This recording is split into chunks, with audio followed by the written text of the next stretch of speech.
All right, we are recording, and I will hand the floor over to group 3.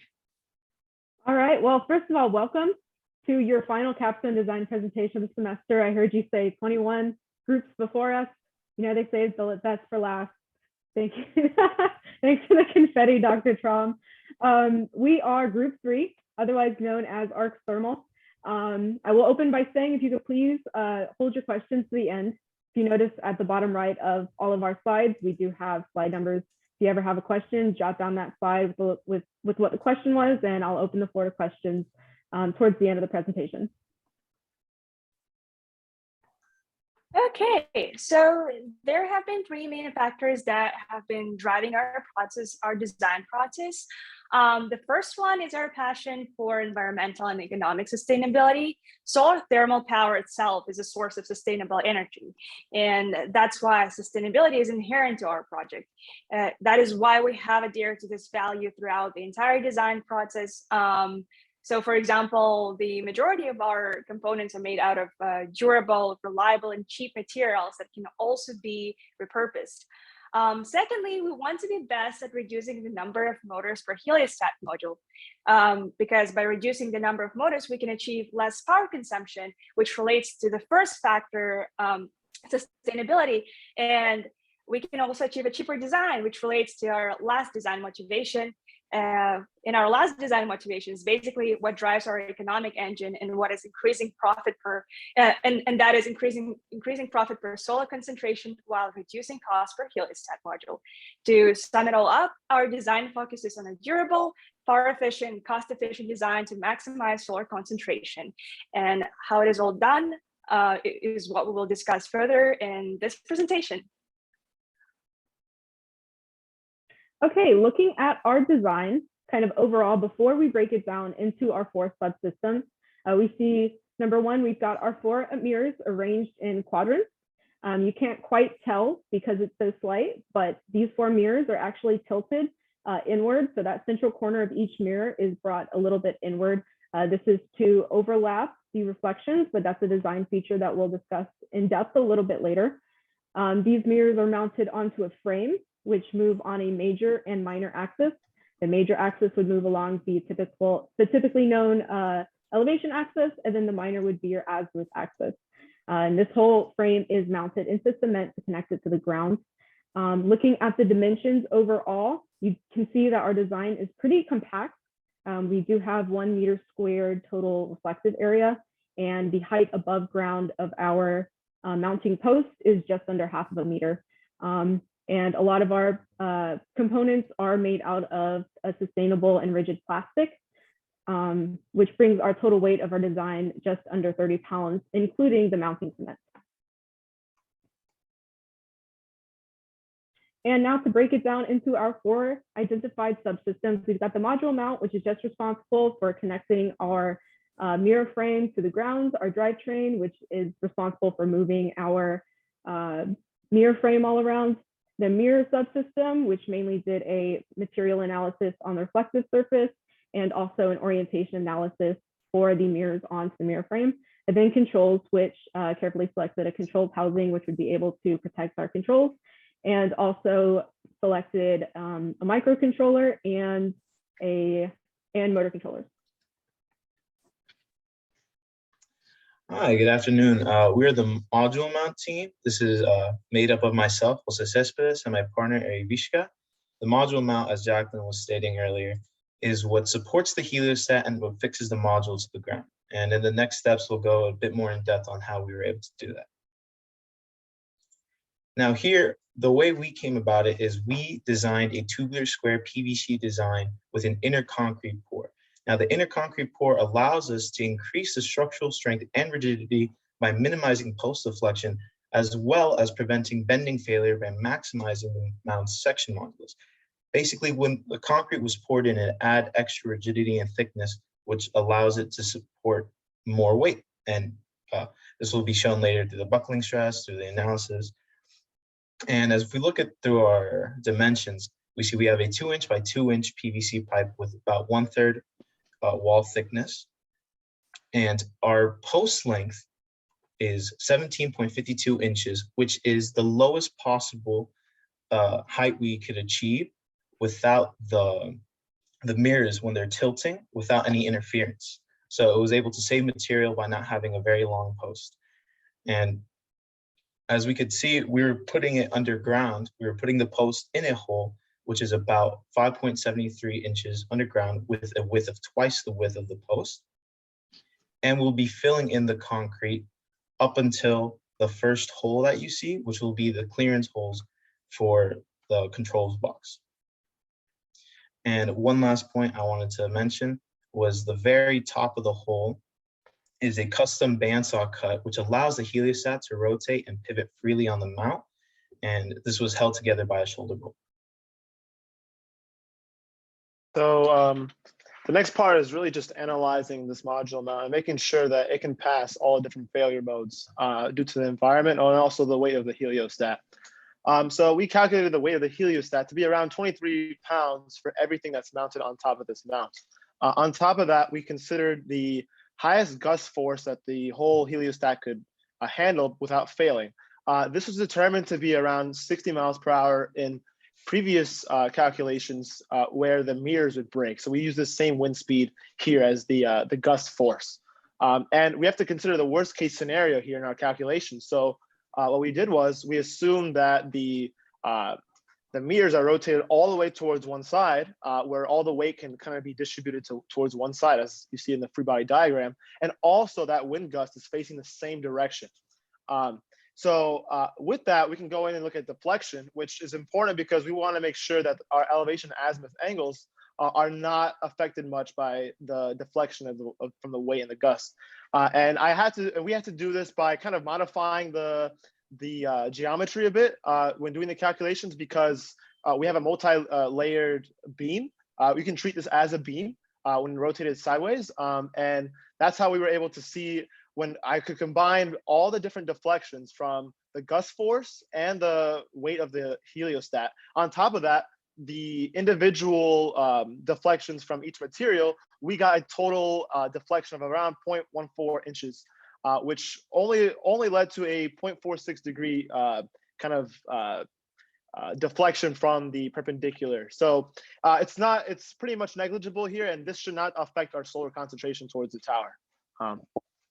And then that was one of our analyses. The next one is bending stress. So this is another point of failure where we're worried about, the heliostat being the module mount, connected to the ground. And here it passes with flying colors. Same kind of logic goes here. Like I said earlier, the section modulus was maximized because we threw in the concrete pour, which made it thicker. And that allows us to pass it with a 3.28 factor of safety.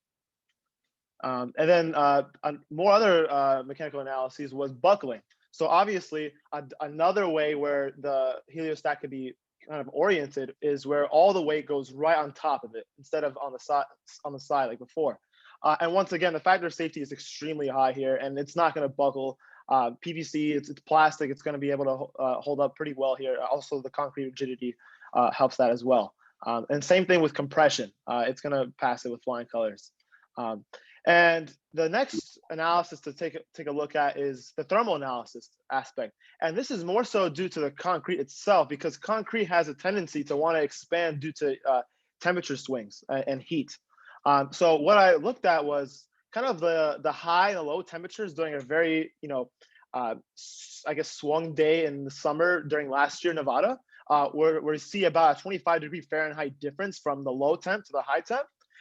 And basically what happens is inside where we pour in the concrete, it almost creates a pressure vessel where we have to kind of analyze the hoop stress on the PVC to make sure it doesn't crack due to this heat in the environment.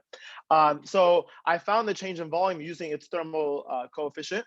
And from there, I used its bulk modulus to be able to find the total pressure buildup within the module mount. And then from there, I found the hoop stress to just pass by a 2.05 factor of safety. So our module mount meets all the criteria. Hey, everybody. My name is Ben, and I have worked alongside Jacqueline in the drivetrain subassembly. So our drivetrain is composed of two axes. You have the major axis, which controls the central blue crossbar in the image here. And then you have the minor axes that controls the orange sidebars that are at either end of the major. As Jacqueline stated earlier, the major axis controls the elevation angles, and the minor axis controls the azimuth angles.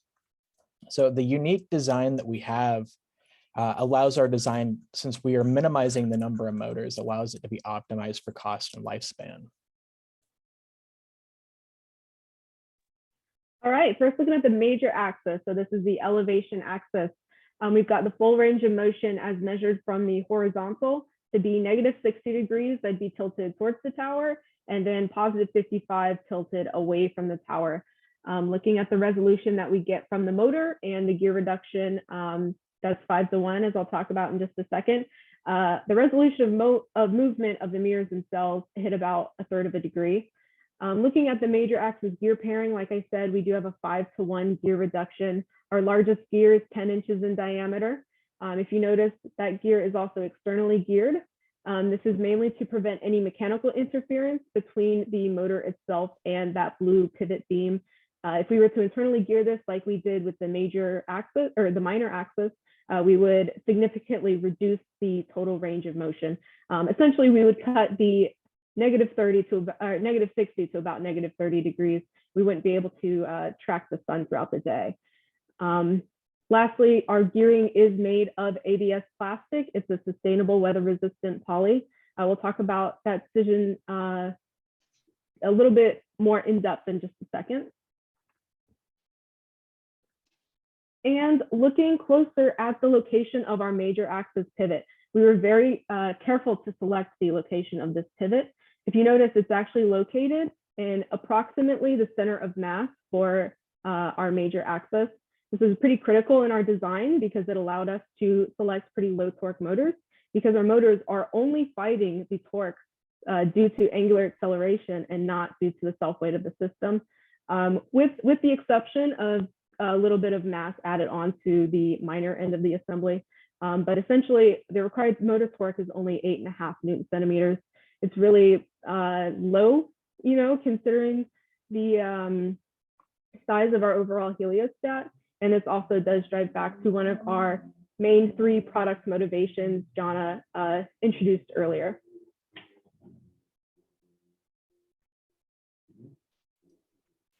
So the minor axis of rotation has many similar features to the major axis. Notable differences, as Jacqueline touched on, the minor gear actually has internal teeth as opposed to the external teeth on the major gear. The reason why we were able to go with internal teeth on the minor gear is because there's no kind of interference that would play out that would force us to use the external teeth. Additionally, the internal teeth allows us to shorten the length of the minor motor gear mount, which ends up saving cost.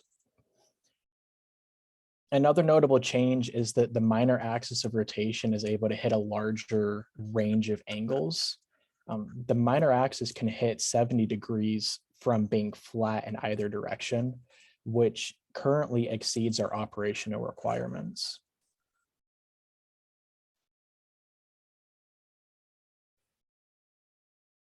So one more positive about the minor axis is it only requires 2.7 Newton centimeters of torque, which is about 1/3 of what the major axis requires. This is because the major axis has to counteract all of the weight of the minor axis gearing the motor mount the motor. It creates an offset in the center of gravity. So not having to take that into account allows the minor axis motor and the gears to have a prolonged lifespan due to a lesser force over its operation.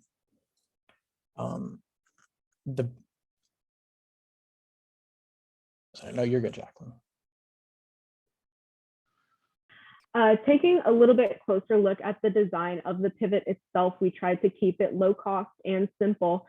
So if you notice in the blown up picture, that blue cuff is a cross section of our major pivot beam. It's cuffed over the square CPVC module mounts. We've bored a hole through both of those and capped it with 2 flange sleeve bearings on either end. And then we've actually axially restrained the sleeve bearings using a shoulder bolt. So again, we kept it low cost and we kept it as simple as possible. And while this is a diagram of the major axis, the two minor axis pivots were designed pretty similarly. Hello, we are the Mirror team, which is composed of myself, Jackson Willman, and my partner, Kellen Wallace. The mirror is the name of the game. Our mirrors are designed to reflect the most amount of light to the receiving tower while optimizing cost and lifetime. In the next slides, we'll discuss how we design the mirrors and arrange them to get the most of them. Our mirrors are made from acrylic. Acrylic is far superior to glass in several ways. First, acrylic has a flexural strength 10 times that of glass, which means it'll be much less likely to break from bearing stresses and flexing on the edges of the frame. A big win for our design is acrylic has a density more than half of glass, or less than half of glass rather, which means our mirrors are half the weight and than the typical glass alternative. This results in a weight reduction of 8 pounds just from the mirrors, which allows for our motors to have much smaller torques, as we discussed. Our mirrors also have a reflectivity of 90% when polished, and with a silver backing. The silver reflects much of the visible light and the infrared spectrum, where more than 90% of the thermal energy of the sun comes from. And our mirrors have no issues with yellowing when exposed to the sun and ambient air due to the composition of the material we chose. So as you've seen in previous CAD models, we have a square arrangement of 4 mirrors, and they're all 1/2 meter by 1/2 meter, and they're all angled to the diagonal by 0.1227 degrees. And the basis of that angle will be discussed in later slides. Both of them are each mirror is supported by 2 fasteners, which are both X bolts.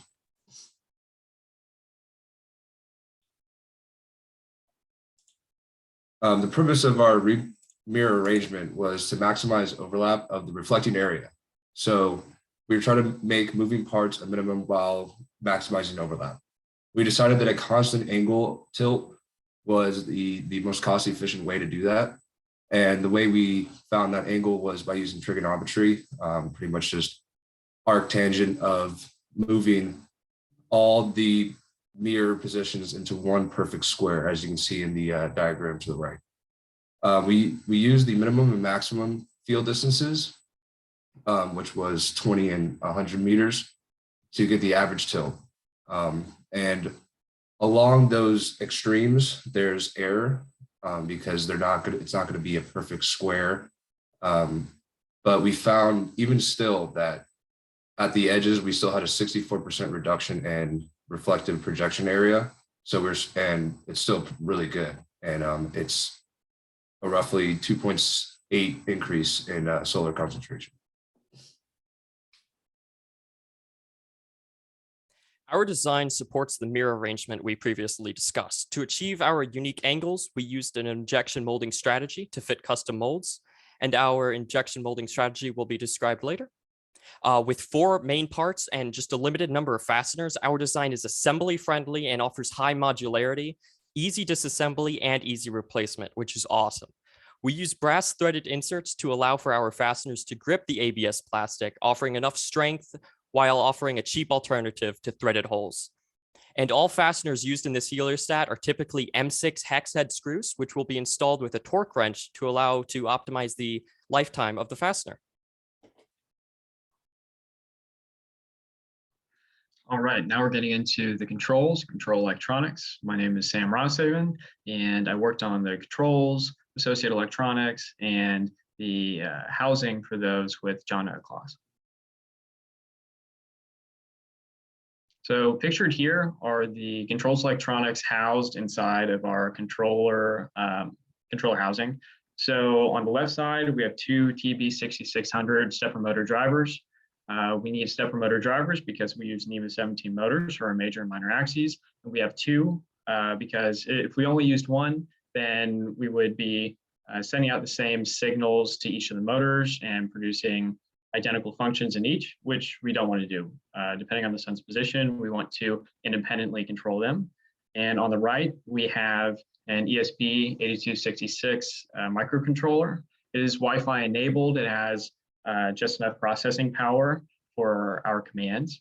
And the reason why we have this one instead of something like an Arduino with a Wi-Fi adapter is mainly due to cost. This is Arduino compatible, so students will be able to pretty easily work with it in a future course.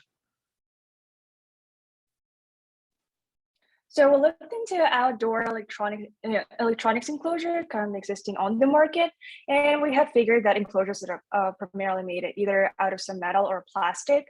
And we went with a plastic enclosure because our heliostat will be controlled via Wi-Fi signals, as Sam said, and metal is known for blocking Wi-Fi signals.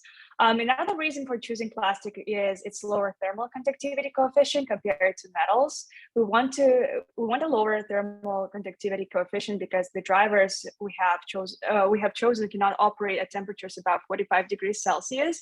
And in Las Vegas, in its hottest months of July, it gets as hot as 40 degrees Celsius.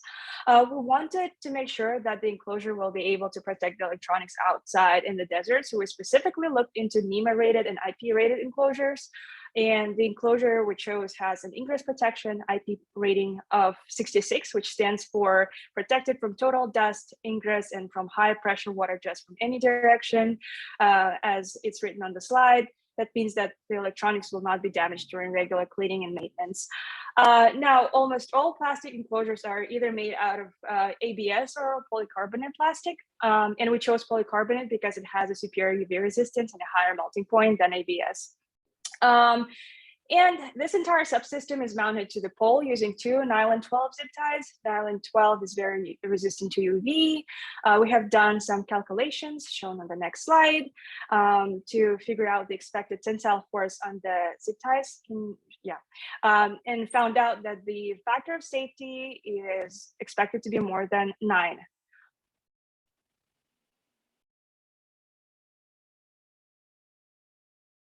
Okay, so that's all for our 4 subsystems. Now to take those 4 subsystems and tie them back together, we've got a few key design features that we want to highlight that bridge across all of our subsystems.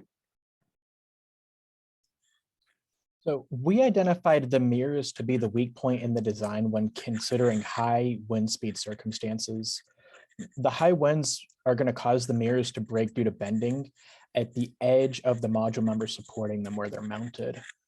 The current geometry of the mirrors allows the module to operate up to 60-mile-per-hour winds when considering a factor of safety of 2 against braking. When the forecasted wind speeds are going to be greater than 60 miles an hour, we programming the module to go into safe mode, which is where the mirrors go to a flat orientation where they're perpendicular to the ground.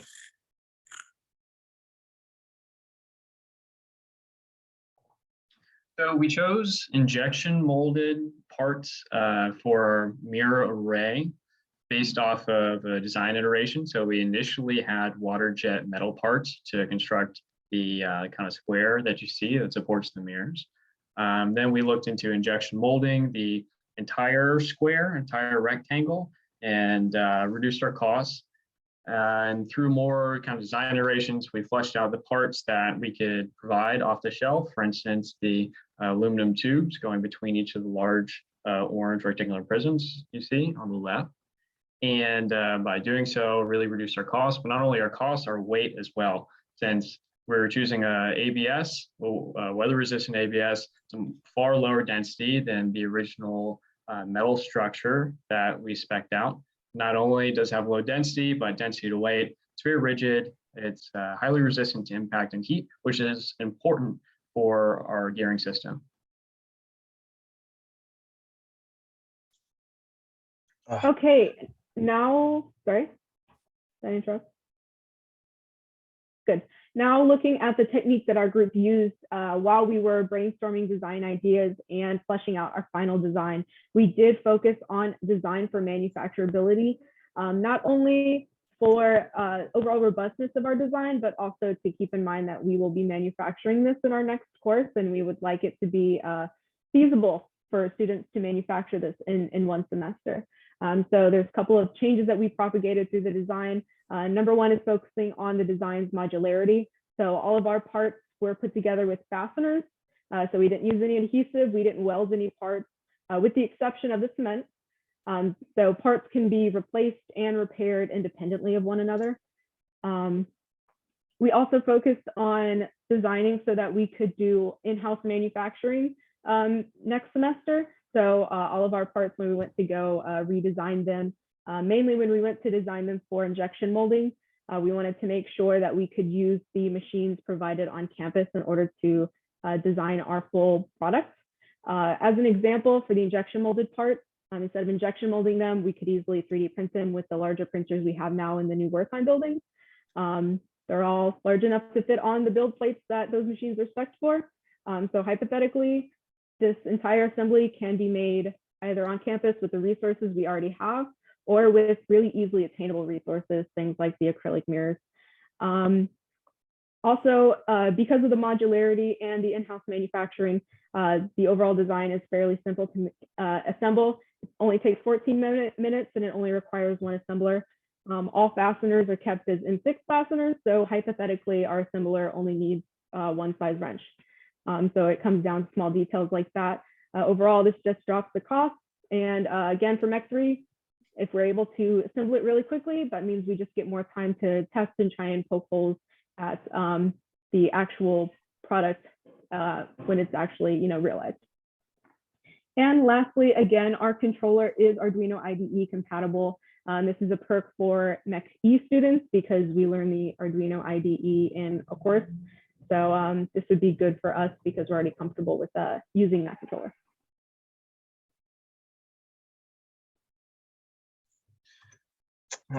In order for our assembly to be functioning for as long as possible, we need to make sure that there's proper cleaning and maintenance of these things. The cleaning and maintenance protocols were found in the Helio, dust, and buildup cleaning studies by Sandra Laboratories, which was sponsored by the US government. Now, these include, you have to rinse the acrylic mirror faces and the gear teeth with water every 4 days to remove surface dirt, and then every 2 weeks, there must be an ammonia-free detergent wash on the acrylic mirror faces to avoid heavier buildup, and it also prevents hazing over of the acrylic mirrors and scratching of the mirrors.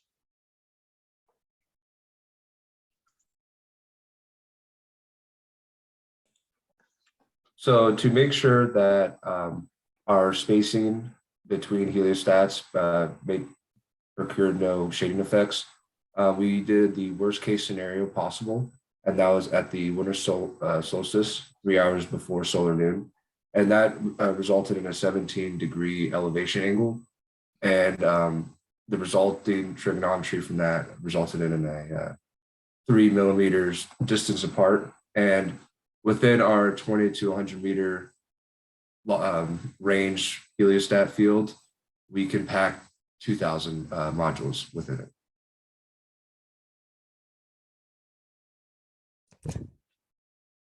Our team is aiming to operate our heliostat the whole year with an operating range of plus or minus 3 hours from solar noon. We analyzed the thermal irradiation for the full year in Las Vegas and found that there's a maximum of 1.2 kilowatts per meter squared at the summer solstice and 0.4 kilowatts per meter squared at the winter solstice. So, and we also calculated an efficiency of 64% for the reflectivity. So to operate for our entire desired range throughout the year, we created a field of 2,000 heliostats arranged in an arc around the central receiver. And the heliostats are spaced radially with 3 meters between them. Okay, and now for the final analysis, our cost breakdown on something that we were pretty proud of, and it certainly didn't start off where it is now. I think our PDR PO specs our original prototype to be about $400, but we worked it down through a couple of iterations to get it down to 105. If you notice, the vast majority of our cost comes from outsourced custom parts. More specifically, those are going to be the injection molded parts. Now, the company that we spec these from, IcoMold, is from Wisconsin. Their online quoting system was really user-friendly. It broke down the cost for the injection molded parts into a tooling cost and then a per part material cost. And so we really appreciated that. We were also able to specify specific tolerances and features on some of our parts, namely the part that tilts the mirror at a pretty small and specific angle. We really wanted to make sure that the tolerance on that was pretty tight. Lastly, all of our off-the-shelf parts, the second largest source of cash here. Our small off-the-shelf parts were outsourced from China, Alibaba, I'm sure you've heard of them by now. However, when we were generating this PO, we made sure to exclusively order from companies that had already sold over 100,000 units to try and maintain that quality and reliability inside of our PO.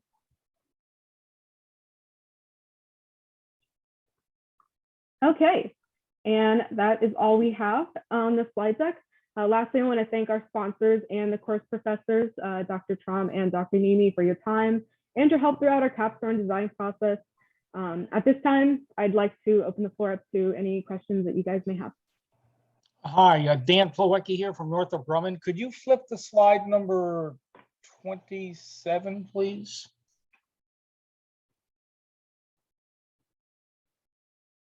So couple things. Number one, this is a lawsuit looking for a place to happen. You see the gearing, the exposed gears that you have?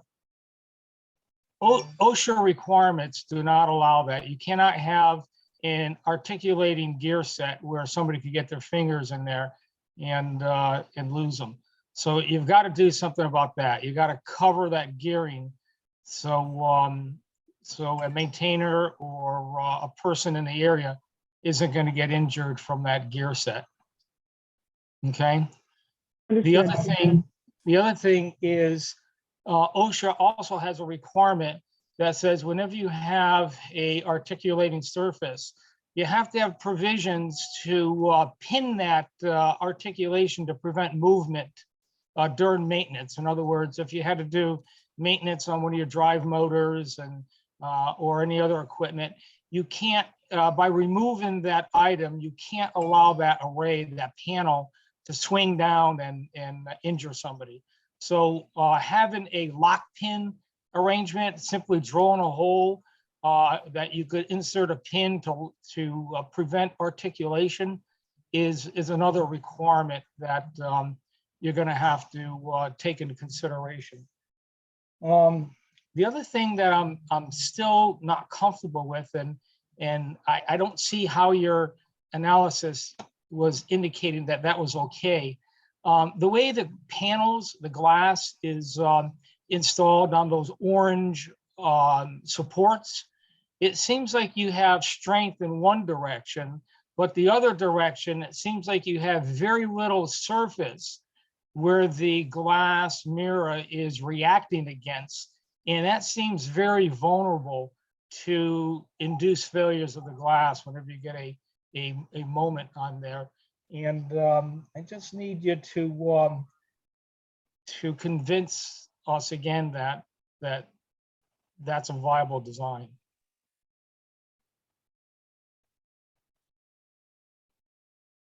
Who wants to take that? Jackson? Yeah, I'll take it. Yeah, we definitely need to address the OSHA concerns. That was not thought of, and those are excellent points. Thank you very much. Regarding the mirror glass, it's off by just a slight bit, like 30 millimeters out of from the center. So there is a little bit of an extra bending moment, but it is more or less. No, that's not Dan's point. Hmm?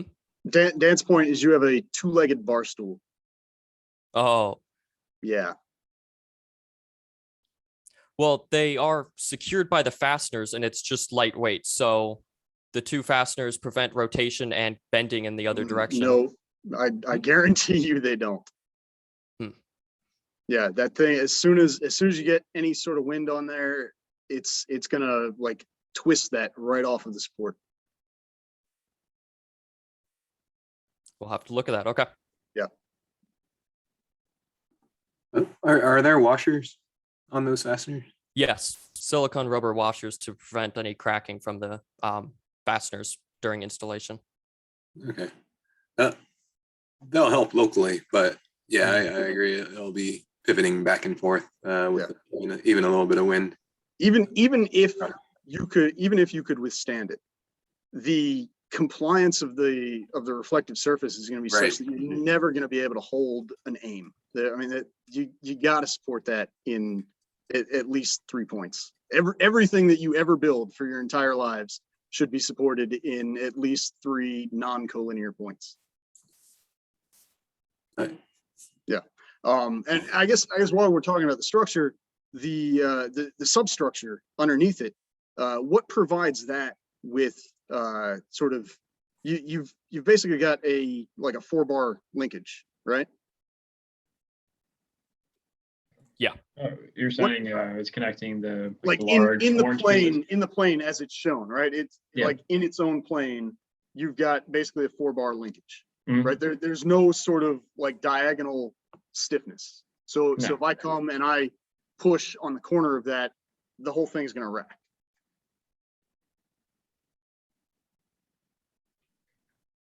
It's not quite a 4-bar link because we do have that middle pivot as well. Yeah, but I mean, again, we do those are just point connections. Point connections are not good for holding against moment. In the same way that your mirrors aren't supported very well against moment, your sort of the in-plane stability of your structure is not very good at transferring moment. So I think the whole like upper part of this structure needs to be significantly rethought.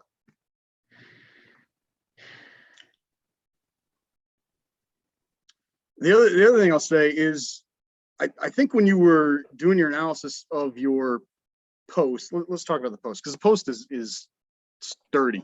When you're doing the analysis of the post, I think you were considering a gust force of 10 newtons acting on the side of the post.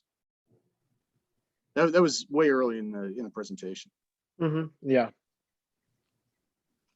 What else is the wind going to act on? So the wind can also act on the mirrors that kind of extend out. And where's that load going to go? So I actually also calculated the moment. I calculated a different moment arm where our mirrors were like tilted at our maximum 60 degrees. And from there, that moment was not as much as the moment applied when I considered that orientation that I calculated in the slide. So you think the weight of the mirrors is not going to combine with the force of the wind? No, they do. No, that's exactly what the calculation was.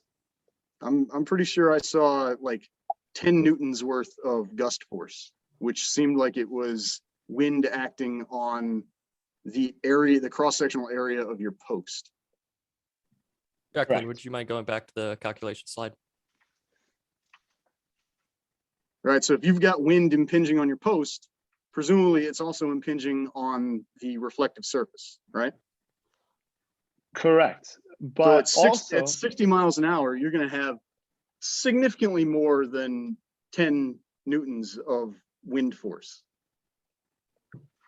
So another thing to consider in this orientation that I calculated was that that the mirrors would actually be rotated completely 90 degrees, which actually won't even happen. So it even considers a kind of a worst case scenario than that. Our system does not rotate all the way. You say the mirrors are going to be rotated 90 degrees, like flat to the wind, like parallel to the ground? So if you notice how I analyzed it, like it's as if like the whole weight, like FH representing the weight of the heliostat, is pulling directly on the post like a beam, which won't even happen. It's going to be lesser than that. It'll be some sort of cosine variation with whatever degree we're using. So this is already considers a case where it won't even happen, but it already passes it by like 2 factors of safety greater than what is required by the customer. I strongly disagree with that. And we can talk more offline. I don't want to take up too much time on just this issue, but I strongly disagree with that. Okay. When you were doing your analysis of buckling for the post, it looked like you're considering the weight acting concentrically down through the center of the post. Acted on, yes, yeah, basically around the outer geometry. Okay, So is on that the PVC? Is a concentric load reasonable? Yes. Is your center of gravity essentially in line with the center of the post?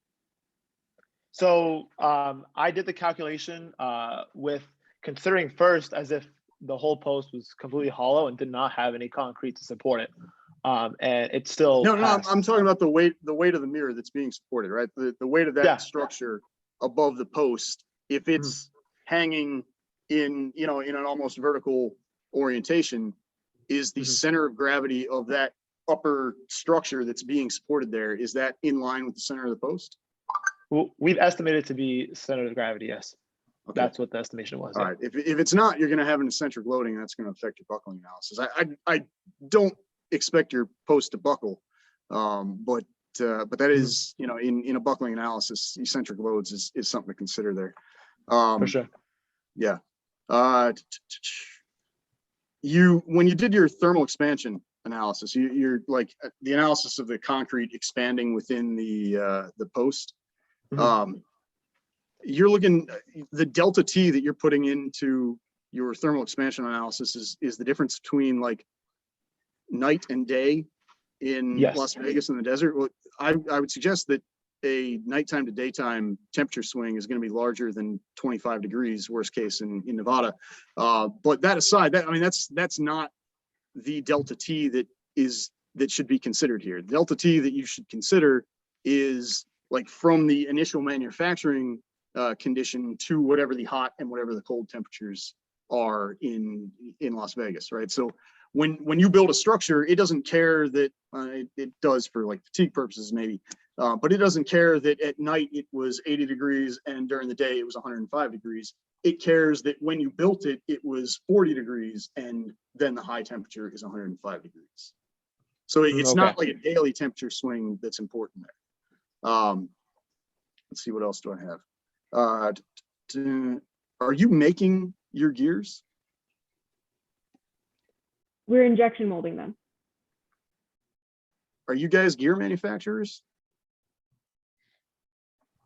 We are obviously not gear manufacturers. Okay, I mean, it seems like that's an easily obtainable off-the-shelf part.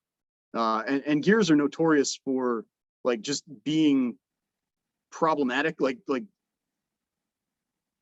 people specialize in making gears, and maybe for like a low velocity orientation, it's not such a big deal. But I would wager a guess that that you can find off-the-shelf components and not need to manufacture those, and they will give you significantly less trouble than trying to do that on your own. Looking specifically at the large, major, and minor axis gearings, my first option was to try and find an off-the-shelf part or to try and water mold it out of aluminum. Couldn't find an off-the-shelf part, not surprisingly, it was too big. Even if I did, I'd have to cut it in half, which would be an additional manufacturing cost that we'd have to. Well, how many of these are you making though? I mean, you're making, if you could, you're making 1,000 of these. So if you have like, 2,000 of each. So, I mean, you can cut a bunch of them in half, right? Like that seems, if you can find them, and I suspect I could find them, and I suspect you can. And when I tried to find them, when I found sizes comparable, that maybe we could fit our design to those off-the-shelf parts instead. I mean, we're talking gears that were $50 to $100, and when we're given a budget of $100, we can't really have 2 gears max us out. So same, and you know, cost is really driving both for manufacturing the gears and for our spur gears, because our major gear, when I went to go water inject the big one, it didn't matter what material I chose or what process. If it was water injected, 3D printed, laser cut, in general, it ranged from about $45 to $50 per gear, which again maxed out our budget. When we injection mold that part, I can get that part for $5. Yeah. So that was the main justification for how we approached the gears, and another main driver for why they were plastic. And so then when we decided to injection mold it, really was a decision of, okay, what material? Same for the spur gear. I could have bought it off the shelf, but it was about 1/3 the cost. I suspect you'll find that if you build those, they'll give you nothing but trouble. But maybe. Let's see. What else do I have here? You had a mold angle built into your mirror support, right? So you want to achieve that like 1/10 of a degree by specifying a very tight tolerance on the construction of your support there. Is that tight tolerances cost money? Is that something that you've investigated? Yeah, we realized that injection molding would have that kind of it does have that kind of tolerance within that, to not as expensive. Okay, if I would suggest that rather than trying to have a very small angular measurement there, which will be a nightmare to inspect if you have to like inspect these as they come off, that you could do everything you're doing with that angle with just a couple of like peel ply shims. I think shimming is probably a more effective way to go, and that way when it comes off and it's a little bit off, you can account for that just by selecting a couple more plies on your peel ply shim. I think it's a really good idea. It's something that we considered before with injection molding. It's either like produce shims, right, and have some kind of layering to produce, like you said, our proper kind of approach angle. The issue is for testing that angle, it'd be pretty difficult to test that angle when you're out in the field and you install the heliostat if you're 100 meters away, right, as the design constraints state. And well, you got to figure out where where you are in the field, though, right? I mean, at some point you have to like figure out precisely where you are in the field and where you need to aim at any given point in the day. So you're going to have to know your position and do some amount of calibration of the aim. And so I don't think shims really hurt you very much on that. Well, the purpose of the shims is to produce an average angle so that anywhere in for our solar concentration, right? We already developed an algorithm, as Ben may or may not have stated, basically saying the particular angles that we need at any given point inside of our heliostat field for our direction, right? Our three-dimensional vector to hit our spot, to hit our target. But I'm sure you've noticed, we have a very small angle, very small tilt angle, and that manual application by someone like a technician may or may not be accurate, right? You can be easily off by a factor of 2 or 5 and completely miss the purpose of the concentration. Maybe. I think his point is that if we rely on shims, which wouldn't be a bad idea during prototyping for Mech 3, just to simplify the parts down. If we rely on shims, then ultimately we're relying on the assemblers to determine that angle. Versus if we talk to the company, ask them to specify a tighter tolerance than what their standards, which we did and is accounted for in our PO. We don't have to rely on the assembler to deal with the angles that the mirrors are tilted at. They only have to position the mirrors towards the tower. So it's like two separate things that we're asking our assemblers to do, like deal with the mirror tilt within the module and then also deal with the mirror tilt towards the tower. All right. Okay, Dan here, I've got 2 more questions for you. So one of the things that we have to take into consideration as designers is the complete environment. And there are 2 threats that the environment produces that I don't think we've taken into consideration. The first threat is thunderstorms in Las Vegas often produce large hail.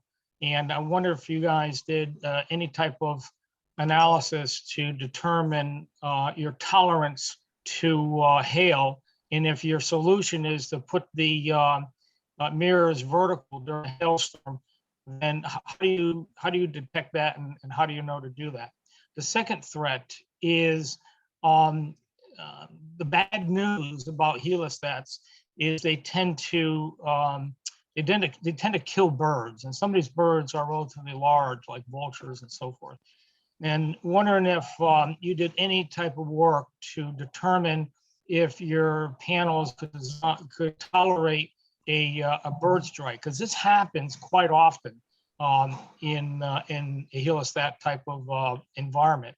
And just wondering if you took that in consideration. Well, I'd be glad to answer the second question. Kind of the nature of our design is how short it is. So I don't know how low some of these birds fly, but our design isn't any taller than about 10 Total, even if you had it completely at 90 degrees, which we can't hit, but even Well, if it was totally, the birds don't fly into it. The birds fly into the solar radiation field and it kills them and they drop from the sky. That is true, but that is also different than the bird impact you were saying. Right. So the bird falling from the sky, you got a 12-pound bird dropping from an altitude of 200 feet. Could your unit? Oh, right. I see what you mean. I'm gonna go out on a limb and say nobody did a stress calculation for that. No. But I will say what we've got going for us is the repairability of our design, right? Going back to design for manufacturability, all of our parts can be independently replaced. So if a 12-pound bird falls face first onto a module and breaks the gear, we can replace the gear for $5. That's a sacrifice we have to make these things small and plastic, basically. So.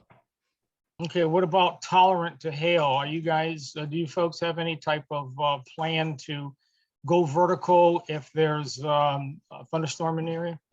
Yeah, we have plans there's a safe mode for the wind, so we can go horizontal for that, and we can go vertical for any other kind of known collisions that are going to be coming at us vertically. Cool. Wind and hail tend to go together. Well, if we have to be horizontal, then we won't really be able to resist the hail. Yeah. There's no way to fold up our mirrors because we just don't have the cost to do so. And the wind would probably pose a bigger threat of ripping the entire thing off. The mirrors are pretty cheap overall and represent a much smaller portion of the design cost. So if worst case comes to that, it would be easier to replace the mirrors than have the entire top assembly be ripped off and have a larger cost if we were to choose the lesser of the two evils. I would suggest that your acrylic mirror, I mean, that's one of the big benefits of having not a glass mirror is that for those types of hail impacts, you are much less likely to actually like damage the mirror, assuming it's adequately supported. Yeah, it does have, the adequately supported. Yeah, it does have a much higher flexural strength, and also they can be repolished if necessary. It would result in a slightly less thick. It would be slightly less thick, but that's not too much of an issue when it comes to reflectivity. So glass can't really be repolished. Once it's made, it's made. But we could, if it's surface damages and not complete catastrophic failure, repolish the actual acrylic mirrors and be able to just refurbish them like that.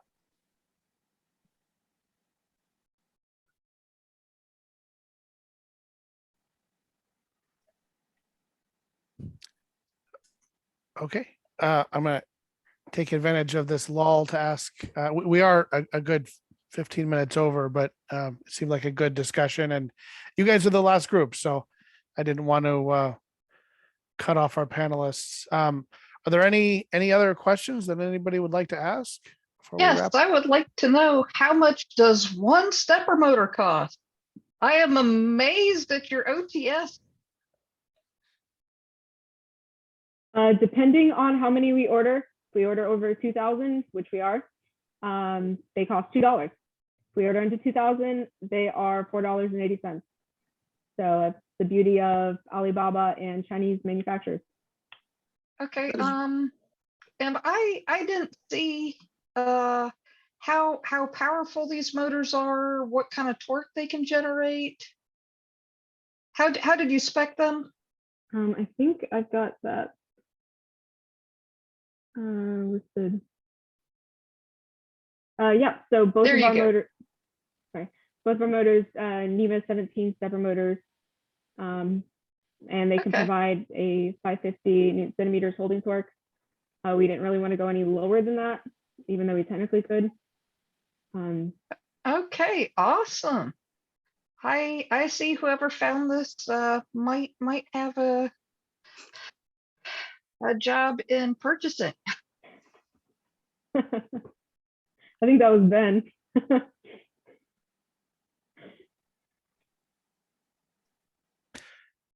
Because this is the cost that killed a lot of groups. And you got your drivers in there too. Yes. Yeah, that's why our controls housing is so big comparatively, because it's got to fit both of our motor controllers.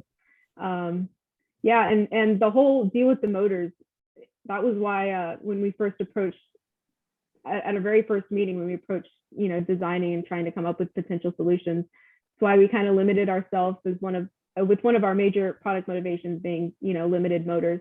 Tron can testify for our first design review. Actually, our entire concept of the design focused on limiting the number of motors and being able to justify our motors and justify the quantity and the placement. You're still going to need a couple limit switches, but still, that's the drop in the bucket.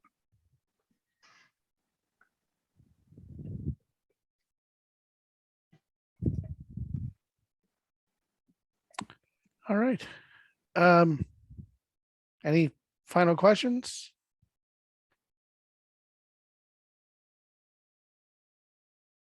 No? Okay, probably a good time to wrap up then, since we're a good 15 minutes over. So let me just extend my thanks and appreciation to group 3. You guys were last but not least, and to some extent we we practiced all the questions. So you guys sort of got the brunt of all of the questions that all the previous groups had to deal with, but all at one time. So anyway, I think it went pretty well. And you guys are the last group, so I'm gonna spray my. I would just like to chime in to give my appreciation to all the participants and the students, because this is not a hard job. When you get into the real world, you're going to be challenged on a daily basis, and the key in success is being able to defend yourself.